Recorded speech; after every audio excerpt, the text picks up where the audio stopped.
for sure. Everybody should be around 40. It's tune 6 that we're going to be doing in just a minute, not right away. And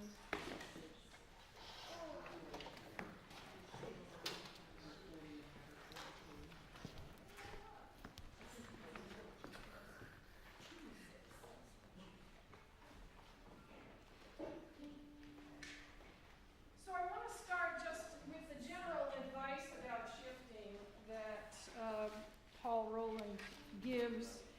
This is from the book. If you have it open, it's chapter 11, page 130. The very first thing he says about shifting concepts is to avoid excessive tension. It's not a surprise that he would say that. He used the term dissolve excess tension. I like that image too. So think of creative, descriptive words that might indicate these concepts to your students. To create a foundation that the student can build on. Okay, this is sort of beginning ideas in shifting, but that those ideas will turn into artistic playing at some point down their lives of playing music, maybe, and so you're setting them up for success for that. And then finally, the more holistic concept of the whole fingerboard.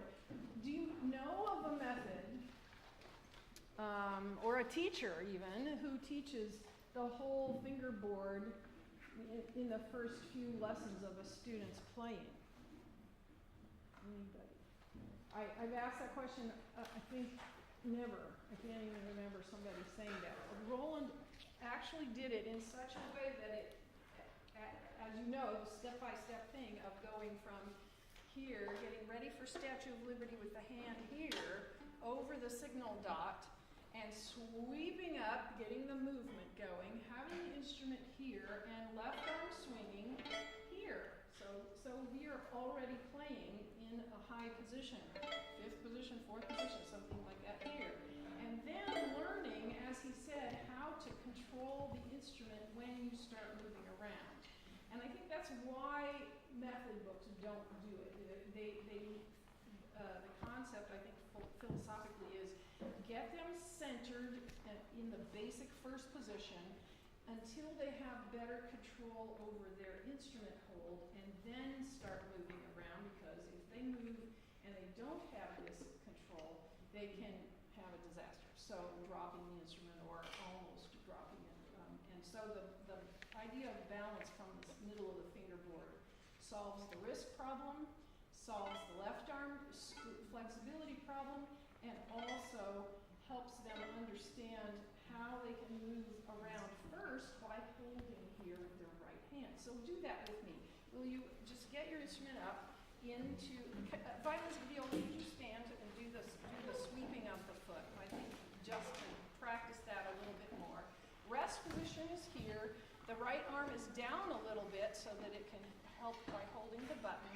And cellists, you just are going to go out when we do the statue and then come back into a place of comfort. Okay, so take your step and sweep up. Have your right hand on the button. Look at the back of the instrument and then turn it around. Place it on your shoulder shelf. I learned that from somebody. It works really well. And that means on top of the collarbone, by the way. I've had students put it in front of their collarbone and go this way. So be careful about on top. And now, would you just let go with your fingers? Look at your sunshine that has now risen up. It's not dark anymore. It's light outside. And now we're going to swing, swing, swing, swing. Take your right hand and hold on here on your lower bout while you're swinging. And now, as you're swinging, just gradually move away from your body. Go down, down, down, away, away, away. Did you notice I'm saying 2 ways of moving there? I'm going down.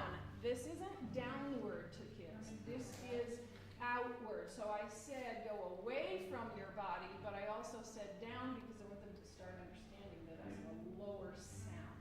And that'll come later. Okay? So let's do that one more time from middle position. Your thumb is in the saddle or the throat. He said, did you catch the phrase, don't drape your hand over the throat? Drape to me is downward, so this upward thing of draping, in other words, don't let it sit into the cradle of your hand. It sits on the tip of the thumb. So my phrase was always left thumb in, tip of thumb in curve of neck. So that was too long. I'll find another way to say that. Oops. So tip of thumb in curve of neck, and here we go again. Swinging, swinging, and moving down, down, down, away from your body. Go all the way to as far as you can go and still keep strumming.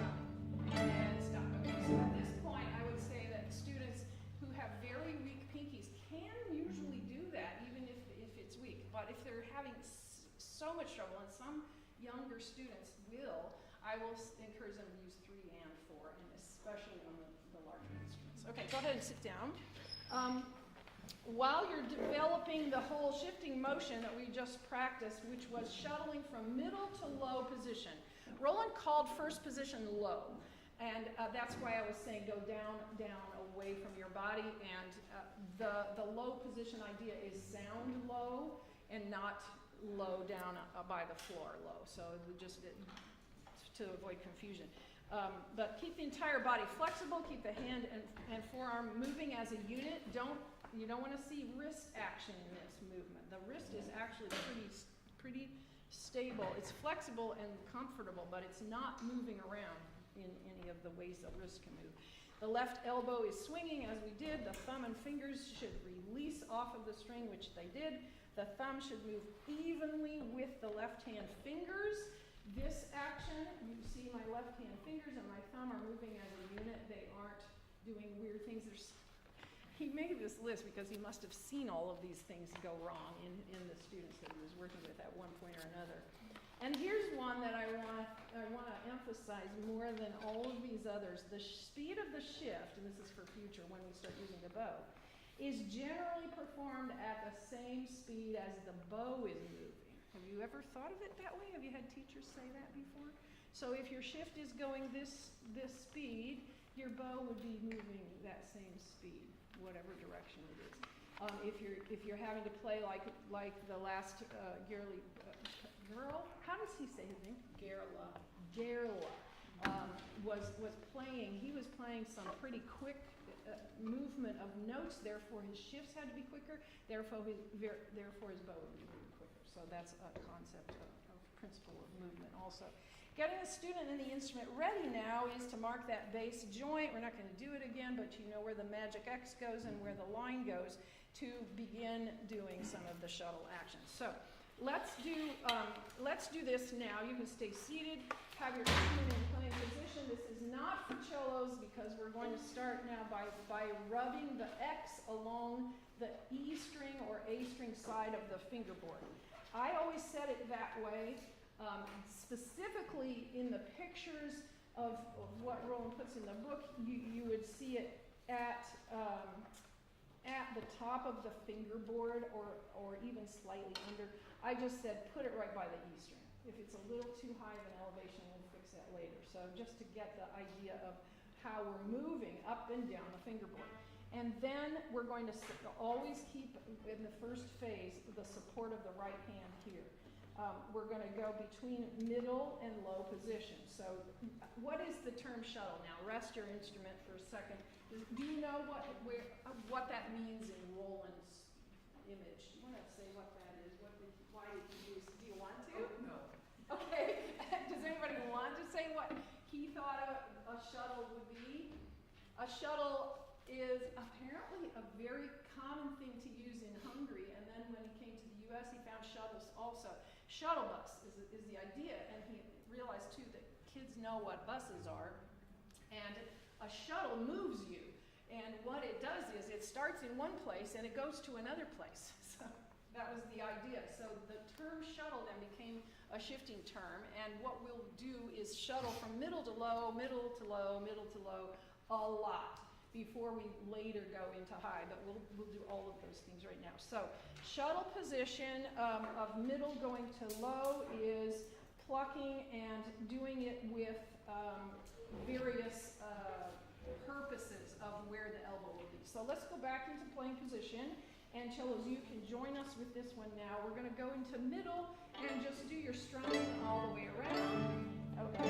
And then the next thing we'll do is strum only on your lowest string. Well, it's not a strum anymore, it's just a pluck. And use your pinky unless you need some help with it. And you could actually try it if you want to, all of you, just what it's like to feel the third finger or the third and fourth together. So do those different things as we do this. And go from middle down all the way as you go to low position. Now, what does your elbow have to do as you go down? It relaxes a little bit. There's not much difference. Now go back to middle, and the elbow comes in a little more in middle, and it goes back down to low, and it relaxes a little bit. But it's still pretty far under because we're on our lowest string. Now, let's do the same thing on the highest string. Start in middle, and notice this time not only your elbow but also the position of your thumb. So here's E string, and go down to low position, and let your arm move a little bit. The shoulder should be relaxed. Now go back to middle position with your E string plucks, and go back to low one more time. And did you notice what your thumb did? So here's how I would show my students. I would say when you go from middle position to low position, remember how I said tip of thumb and curve of neck? Yes. Okay, now what I'm doing when I go to low position is I'm drawing a diagonal line back to where my thumb is going to be when I'm in first position. That's how I would say it to students. That visual of a diagonal helped them. Now, if I'm going to be playing in first and third position, I don't need the diagonal. So it's not always a diagonal going toward middle position. Does that make sense? The action of the thumb in first to third position, even fourth position, if I'm not going any higher, doesn't have to be this. So I will tell them the difference, that the thumb may have to do the diagonal sometimes and other times not. Okay? Joey, just let me say, on cello, the swinging of the elbow underneath the neck is not an issue for us, but I just always tell my cellists to have feel a buoyancy in their elbow. This little bounce to when we're plucking, we're not doing this underneath all this swinging stuff. Yeah, but it's really important that the arm has a bounce to it. It's going to become your preparatory wind-up for your shift, but just make sure your arm's not stiff. Right. Okay, I'm going to do, now going up into high position, even though I wouldn't do this quickly with students, but the high position, while we're talking about the thumb being in the curve of the neck and the tip of the thumb, is simply an opening up of the hand with the hand reaching over the top of the strings. And so from here, where we're strumming, we can go ahead and do some strumming in middle, and stop for a moment, and now just open the hand and bring the arm around so that you can reach as far as you can reach, and keep holding with your right hand. If you need to, because your hand might not be the same size as mine, slide your thumb up to the side of the neck slightly so you can reach as far to the end of the fingerboard as you can get. And here I like using my third finger. If you want to start with your third finger now across, go ahead and do that. And see where I am? I'm almost at the very end of my fingerboard. Let me show that so that everybody understands what high position is. Okay, so that's how I teach the high position, and doing the middle to low a lot first and then going into high is a really good thing. He says later stages high position in this action. But what we'll do now is do some low on the G string, high on the E string, with rests in between. So low position, that is first position. Do 2 plucks on G or G and D.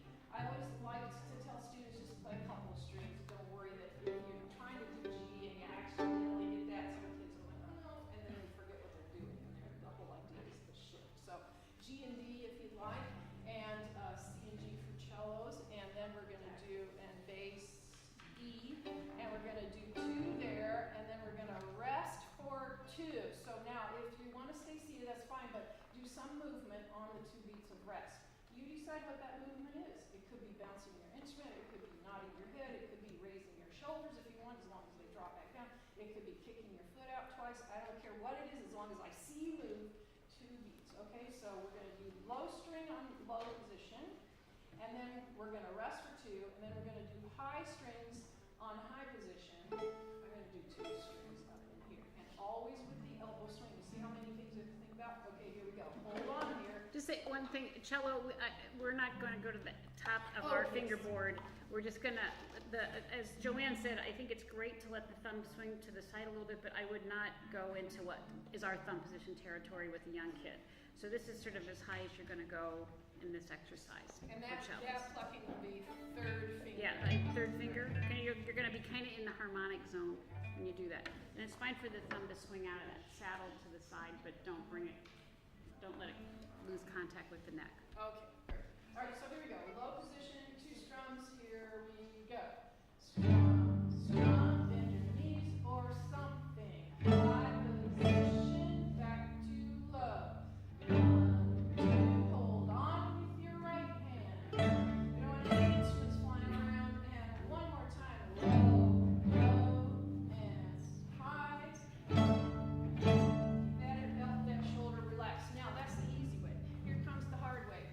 Low position, E string, A string. I'm really out of tune. Rest, rest. See why it's the hard way? Because that, when I go up here, this is an area of the fingerboard that nobody likes, but we love it when we do shuttle because it's really fun. It's the hard one. And we can do it. Here we go. Ready, go. 1, 2, shift all the way to high. Woo! There's our third position. Back to low. You see that I can be kind of fun. Once you have flexibility, especially when you're like, I got this. One more time. I know. Okay. So you get the idea. Now we're gonna do that one actually again, but this time we're gonna pluck 3 and rest 1. You're gonna have to move a little quicker this time to get here. Here we go. 1, 2, 3, and shift. 1, 2, 3, back to low. 1, 2, let that arm swing. Come on, I want to see some movement. And here we go, back. Okay, so now here comes the hard one. That one we did the hard way. Now we put 1 beat of rest in between. Now we're going to do 4 and 4. No time to shift, but you have to make enough time to get there on the beat. You figured that. Okay, so here we go. We're going to do low position 4 and high position 4 without any rests. 4 times, and here we go. Keep your body moving. 1, 2, 3, 4, shift. 1, 2, 3, 4, shift. 1, keep the elbows swinging. 3, 4, shift. 1, 2, 3, 4. Okay, now you just prepared your students to play any note anywhere on the fingerboard. And when they get into music that has third position, piece of cake. That's like, oh, that's easy. If you get more advanced music and they're ready for 7th, 8th, 9th, 10th position, and you just quit counting. I mean, I never counted that about 7th or 8th maybe. Then that's not foreign to them either. What a fantastic thing to do with your students at an early age, and it can be fun. But hold this with their right hand. You don't want them feeling like they're losing the instrument. That's the magic, actually. I think I even do it with my own because I don't trust myself. But he did say you have to hold on a little firmer. He was doing that with those ghosts and what's the other one? Flutes. So just hold on a little firmer when you're doing it. But that whole strumming thing is just magical. And cellists, yes. I mean, the violins are always thinking about clearing when you're going to the high string. For cello, you have to. I tell my kids to think up and over the top of the instrument. Because this is the other reason why you don't want to play with the low elbow, so that you don't have to shift gears so dramatically when you go to the higher places. If your kid's playing here, Sam, do you have anything to add about up and over. Bend at the waist just slightly to reach the last part of the fingerboard. But same for cello, high would be here, and then we've got thumb position out here. So As an additional. thumb, it's not really thumb position High. if you're going to do some of those. You're just strumming down there. Renata, by the way, I mentioned, is the other bass person that Michael Finelli has taught all over the Rolland Pedagogy, and she's going to take over all the bass stuff. She's about 5 feet tall. She's shorter than I am, and she's about this big around. And she plays a 3/4 bass like nobody's business. And she figured out all the physics of what she had to do as a small person to be able. And bending at the waist is a big thing that basses have to do. So, and a few other things as well. Okay, octave game with harmonics and other fingerings.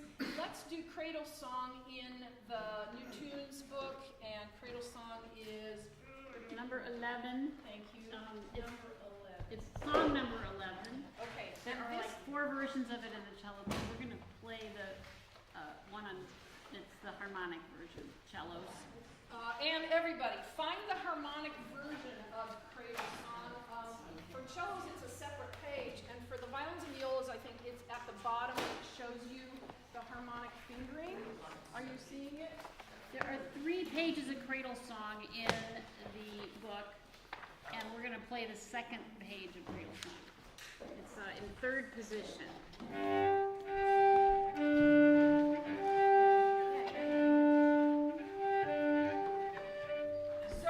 So yesterday we did Persian Song. That's the other one I love to do at this point with harmonics. But you know that one already. That's where we just did the octave over and over and over again with D, D, D, D, with harmonic and 1st position and 3rd position.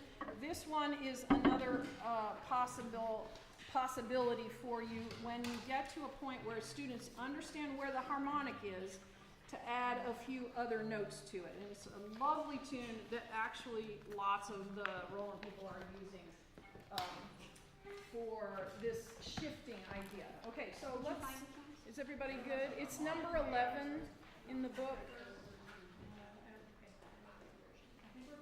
Oh, the harmonic version is maybe after that?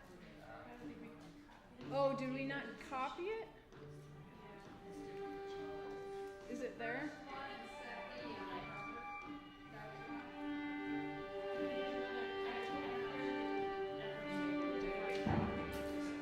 It's 3rd position, cellos, it's 3rd position on the G string. You can play the first couple notes anyway, that's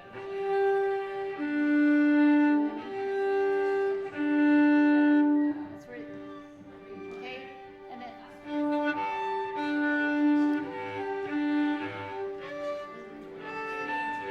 three, you want 3? Yeah, for violins, but not for children. Sorry, I only have 1 copy. Yeah. Okay, let's do this. Since we didn't get the cello part copied, anybody playing a cello, It's in shift the- around. Play the same notes that are written for you, but shift around. Like play it with I think we're different. okay. I think we got it covered. You have enough books to, so you can see the. Oh, good. Okay. So that's the whole point, is that we are going to be moving. We're not staying in one place. This is a first tune you could do with added shifting for your kids. And really, it looks like it might be a little complicated to teach. But I would say maybe after they can play a couple of 3 tunes in 1st position, this might be a next thing you do with them to teach them this song. So Are we playing the tune or the harmonic part? harmonic part. Okay. Okay, just so you see how that works. Okay, so I have a 4-bar intro. Here we go. Okay.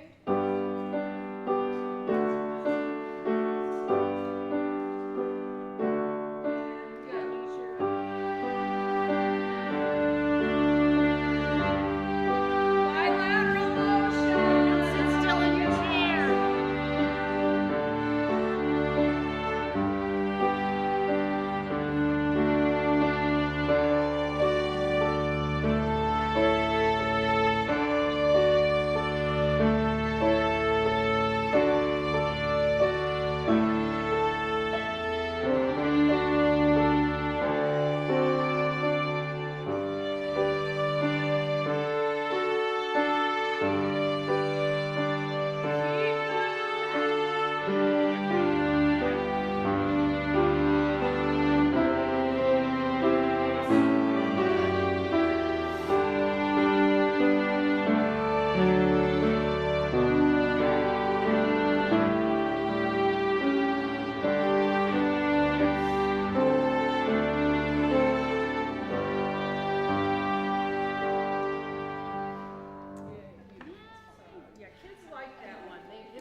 comments? There's lots of great bilateral motion going on while you're playing that out. All right. We're supposed to be shifting.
before A, and use just that much.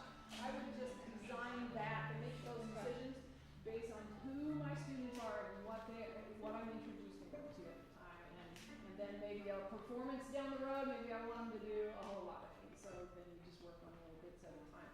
Rolland was big on bits. He just like, do this bit because that's going to help you understand the movement, and then apply it when you're ready to play Shostakovich and stuff, because that is ultimately the goal, is the artist player. So, okay, great. Successive approximation. Yes, thank you for using. I was going to say that that phrase yesterday for something. I think it was the bow hold. Start here and gradually move. That is what this is, and that's a great concept for our teaching. Okay, so that's the harmonic one. Action 3 is long silent shifts, and that is on page 132 in your book. Without the bow, second and third fingers are silently sliding up and down the full length of the fingerboard now. So this is where that angled thumb direction thing comes into play. So now instead of going straight from middle position back to first position, we're actually going to go starting in first position now. This is step forward. Again, the systematic teaching of Rolland. Go from low position to high position in one fell swoop. Okay, we haven't done that yet. So take your right hand, hold the lower bout, get in first position, put your second and third fingers on any old string or gully, or what do you call those, tracks, or in between strings that you like. They're very lightly, barely touching the strings, and that's going to help guide us straight up. But our elbow is the key here. And so we're going to bring the elbow under. In fact, I hardly ever talked about the thumb track of that angle except once. And after that, I used elbow language, because the elbow pulls the thumb in the right direction if it's doing the right thing. So here we go. Slide up all the way to the end of the fingerboard. Can you reach it? Let me see. Look around the room. Where is your thumb right now? Is it sliding along the side a little bit? That's approximately where it should be. Shorter thumbs might be a little farther. Longer thumbs might still be back. Now, elbow leads us all the way back down. Now, on the way down, make sure you hold on to your instrument, because going down, meaning going out away from the body, is where we have to hold a little firmer when we let go here. So let's do it two ways. Let's go up and down with holding the lower bout, and then we're going to try to go up and down, taking our hand away. Okay, so cellos, you don't get that opportunity. Sorry. Okay, here we go. Go up and down, holding, let the elbow lead. Very nice. Now let go. Let's see what happens. Here we go. Up, and elbow leads on the way down. Hold on the way down. Do you feel how on the way down you have to hold just a little firmer? And that's a good concept for them to understand. When you get back down, release that. Release it. And that's also something that I will work on with it. So that's what the long silent shift is. It's all it is. Elbow swings, touching of the thumb point, one or more strings. I love to just running my fingertips along the gullies in between the strings. And on cello, there's a very slight weight transfer when this is happening. Right, when I'm on a top position of my cello, I definitely feel my weight has transferred to the left sits bone, and when I come back down, it comes back to center. Oh, great. Does that happen on bass too? A little bit on the bass. It's subtle. We're not doing like flying pizzicato thing, but you should feel your elbow has to come forward to get you up here, and that weight transfer. Yeah, slight on bass, and the balance without the right hand is hard. Yeah. But good, because that's what you gotta do when you're great. And yeah, Joan says lead from the elbow, and I think for cellists another really great command is to remember the arm moves the hand. The arm moves the hand. We're not doing that bending at the wrist. The arm moves the hand. That's for everybody, right? Good. Okay, and now we're going to do these with the bow, and this is where the ghosts and the flutes come in. Use your third finger only now. We've been using second and third on the gullies, now just use third finger on top of your highest string. So A string for cellos and violas, E string for violins, And here's what I'm going to say to do because it works bilaterally. I think the kids in the film go down bow on their shift up. That's unilateral motion. Did you see that? This is going the same direction. I want to do bilateral just to keep that balance better. So I start at the tip and go up this way. And let me see, Chelsea, does that work the same way for you? Tip up, yeah, okay, so here we go. At the tip, highest string, third finger barely touches, and if they've never done more, those other harmonics they've done a little bit, but this, they might go this way, and I said, no, it's good. It's gonna sound like ghosts. Here we go, all the way to the end of the fingerboard, up, and when you get to the front, you should be at the end of the fingerboard, and then go back down, hold on with your jaw, and then do it back and forth. Have a little motion in your body while you do this. And I do like having the body straight. It's a little easier to do this. Okay? There's a whole lot of ghosts in this room. All right. Now, no, those are the ghosts. I don't know. I always think of this as a ghost. To me, that's more of a ghost sound. But that's what Rolland called the flute. So you just can make up your own images or whatever you like. Let's try now the lowest string at the tip. And this is our fluty sound.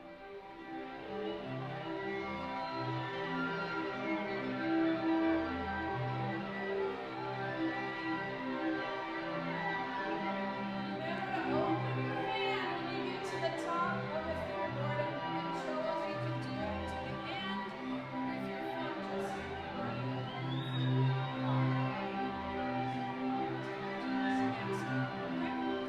so, very smooth, very gentle. Yeah. Actually, this is an Ida question. If you do have cellos go all the way to the end of the fingerboard for this one, would you emphasize or mention that the thumb comes around after the fourth position? You'll have to sort of see just how Okay. facile they are with their hand. They can go to the tip with their thumb on the side here. If you're Okay. feeling, you can talk about, the cellists, we get to do something new called thumb position and Okay. show what it's going to do. Sometimes it just makes it too cumbersome. I find with young kids. That's why my colleague that I've co-authored this cello companion with, we really are of the opinion that staying here is a good thing for a while. That's a lot of shifting on the cello to do that. And then we made a fourth zone, which we called the super high zone on cello. And when we do that, we'll actually bring the thumb around and have it sitting where it will be in thumb position. But you're not doing damage to just stop here. Or yeah. That's fine. Thank you. All right. Great. Okay, stepwise shifts. Let's do Itsy Bitsy Spider on your high string, starting with the first finger, and I'm going to do it in, I think F natural.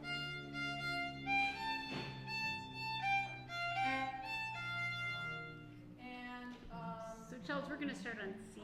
You're We're gonna going to be start on in parallel with this. Is that right? That's what you Yes. want. And we're good.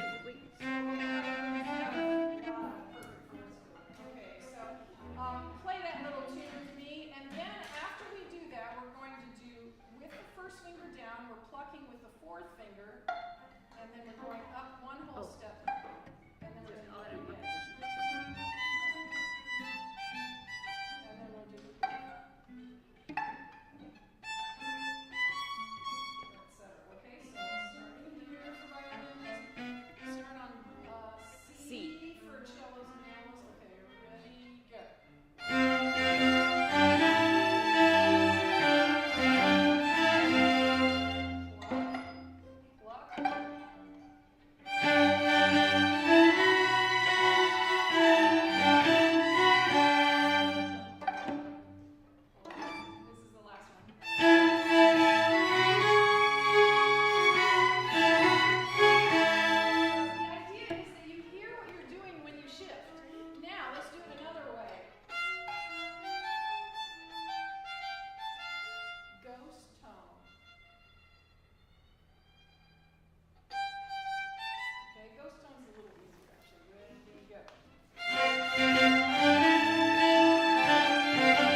Now let's go on to shifts in melody fragments. Lightly row, that one's up there. Okay, so let's just do the first 2 bars, and Ida, you're doing We're starting on an open D. This is down an octave. open D. Okay, so We're we're going going to shift to fourth practice position. using the bottom fingering first. For violins and cello, the fingerings on top. And cello fingering is up on the top. Okay, ready, slowly. And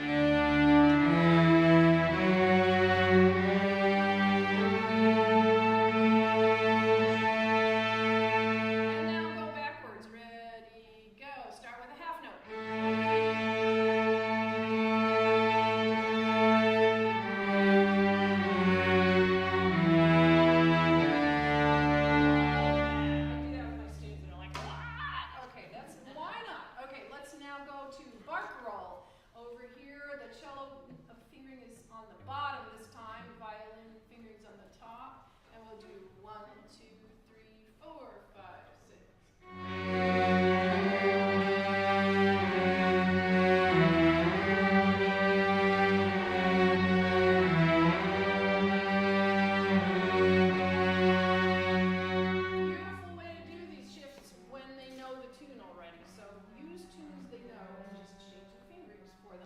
They'll know what they should do if it doesn't sound right. That's the beautiful thing about that. John, can I say one thing about cello? Make sure as when you practice that shift, the elbow has to have a little bounce to it, and the weight is off the string when you're shifting. Your finger's not pressed down. So that buoyancy of the elbow is crucial for getting the weight off the string during the shift. Okay, which brings me to our last tune, which is tune 6 in the skills book, which Rolland called an arc shape, that lightening of the finger to glide along the string. That's why the harmonics work so well to teach shifting, because that lightness of touch is how you shift in real life, okay? Not even just harmonics, but when you play real notes. And so I wrote this pastoral from the Messiah. It's the interlude orchestral part of the Messiah, and it is a simplified version where you play everything starting with a first finger. And so let us play just the first 4 measures from A to B. Do you have it? I have Tune 6. Tune 6, not skill 6. Did I say skill 6? You said skill 6. Sorry. Tune 6, and it should be pastoral. So, What page is that? 40 in my book. I think it's about the same. Yeah. Okay, so find your first note, just play it with the first finger.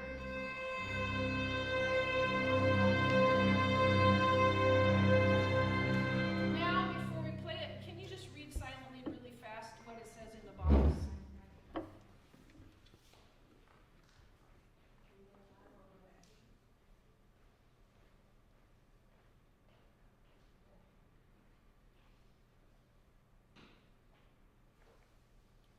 So there's a lot in it, but basically we're going to do some kind of movement. In this case, I'm mostly focusing on shifting, so if you use unilateral or bilateral, I'm not going to expect one over the other at this point, but do the movement and do some kind of light arc shift. We're going to go that slowly. Just the first 4 bars. Here we go. This is under A? Yeah, A to B. Ready, go.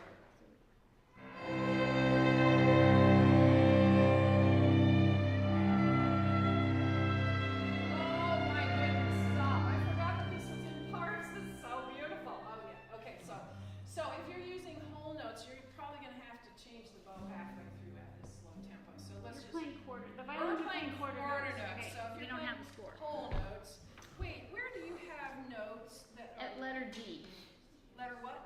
Letter D. D, oh dear. Okay, let's just do 2 measures of A, and then we'll jump and do 2 measures of D. So you all have both experiences. Okay, here we go. Letter A, just 2 bars. 3, 4.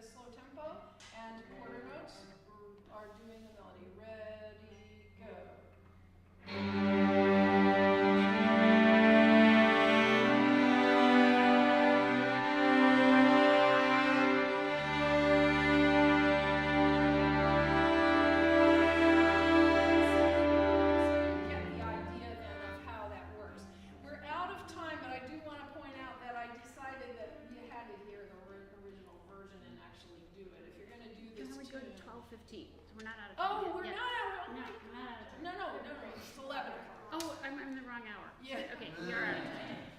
Keep ourselves on track. So we are out of time, but the pastoral original version is there for you if you decide you want to use this in a performance.